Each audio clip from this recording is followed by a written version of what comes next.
Hello, hello. Welcome back to the English Level Up podcast. I'm Alex, and it feels amazing to be here with you again. Yes, and I'm Emma. Thank you for joining us for episode number 2. If you listened to episode 1 yesterday, thank you. If this is your first time, welcome.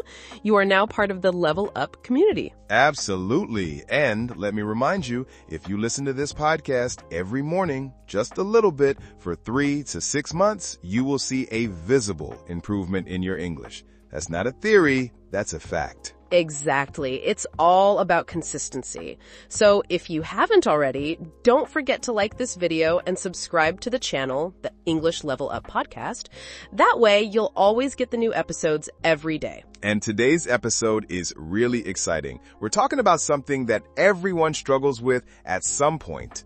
Confidence in English. Oh, yes. The theme for today is building confidence in English step by step. Because let's be honest, so many learners know grammar, know vocabulary, but when it's time to actually speak, silence. Yes, the famous English block. You want to say something, but your brain freezes. Exactly. And today, we're going to break that block. Step by step, habit by habit, you can grow your confidence. And we'll share stories, practical tips, even some fun exercises you can do at home or in your head to practice speaking with confidence. So, are you ready? Let's do this. Episode number 2, Building Confidence in English Step by Step. Okay, Emma, let's start simple. Why do so many learners feel nervous when speaking English? Good question. I think it's fear of mistakes. People are afraid of looking silly or not being understood. Yes, exactly. I always say, when you're a baby, nobody laughs when you say gaga goo goo. People smile and clap. But when we're adults, we expect perfection. That's so true. But perfection is the enemy of confidence. I love that line. Perfection is the enemy of confidence. Yeah, because if you wait until your English is perfect, you will never speak. Exactly. Confidence doesn't come after you're fluent. Confidence comes from practicing while you're not fluent. Right, and small habits help. For example, I tell my students, every day, say one English sentence to yourself in the mirror. Just one. Like, good morning, Emma. You look great. Nice example. And I love mirror practice because you see your mouth move, you hear your own voice, and slowly it feels natural. Yes, the first time it feels strange. The 10th time it feels normal. The 100th time it feels easy. And that's how confidence grows, step by step. Let's give another tip. I call it the elevator story. Imagine you're in an elevator and someone asks, "What are you doing today?" Practice a short answer in English, like, "I'm going to work," or "I'm meeting a friend." Oh, that's brilliant. Short, simple answers build real-world confidence. Exactly. And over time, you can make the answer longer. From, "I'm going to work," to, "I'm going to work, but I feel tired because yesterday I watched Netflix until midnight." Perfect. That's how you stretch your comfort zone. Let me share a story. I had a student from Brazil, Diego, super smart, great grammar, but zero confidence. He would stay silent in meetings. Then we started with tiny steps. Every meeting, say one English sentence. Just one. After 2 months, he was speaking for minutes, not seconds. Wow, that's amazing. And it shows the secret. You don't need a big jump, just one step at a time. Exactly, step by step. Another thing is confidence is like a muscle.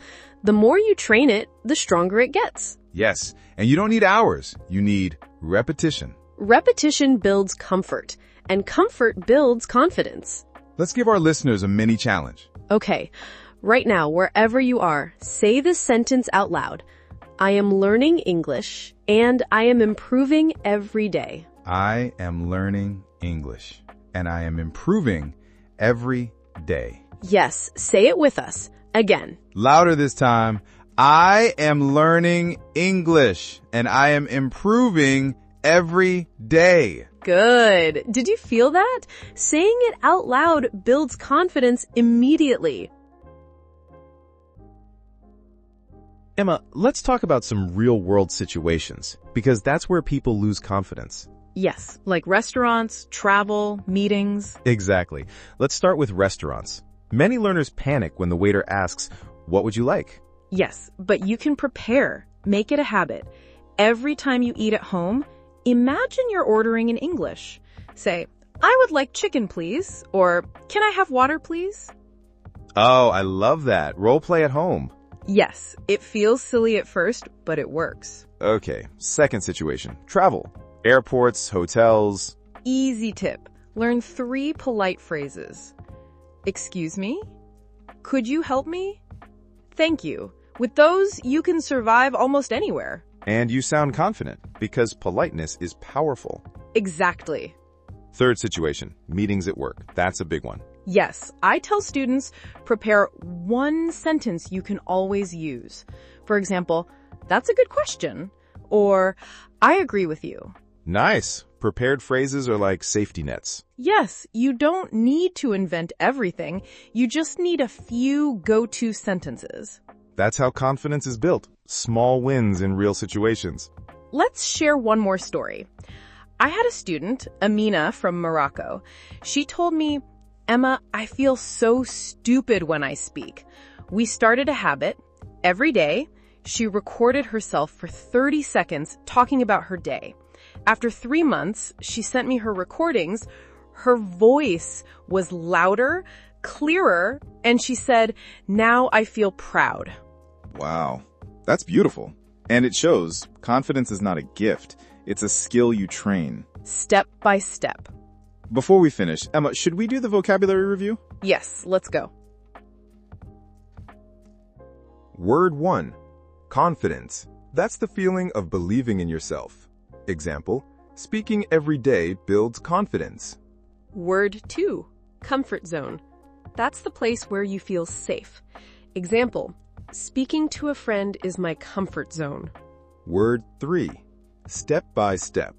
Slowly, one small action at a time. Example, I built my English step by step. Word 4. Perfection is the enemy of confidence. A phrase meaning you don't need to be perfect to feel confident. Word 5. Mirror practice. Speaking in front of a mirror to see and hear yourself. Word 6. Elevator story. A short answer you can give in daily life. Example, I'm going to work. Word 7. Role play. Pretending you're in a real situation to practice English. Word 8. Safety net. Something that protects you. Example, prepared phrases are a safety net. Word 9. Politeness. Being respectful and kind. Example, politeness makes conversations easier. Word 10. Small wins. Tiny successes that build confidence. Example, ordering water in English was a small win. Perfect! That's 10 useful words and phrases from today's episode. Listeners, thank you for joining us for episode number 2 of the English Level Up podcast. Don't forget to like, subscribe, and join us tomorrow for episode number 3. Step by step, your confidence will grow. And remember, Keep leveling up your English. See you tomorrow.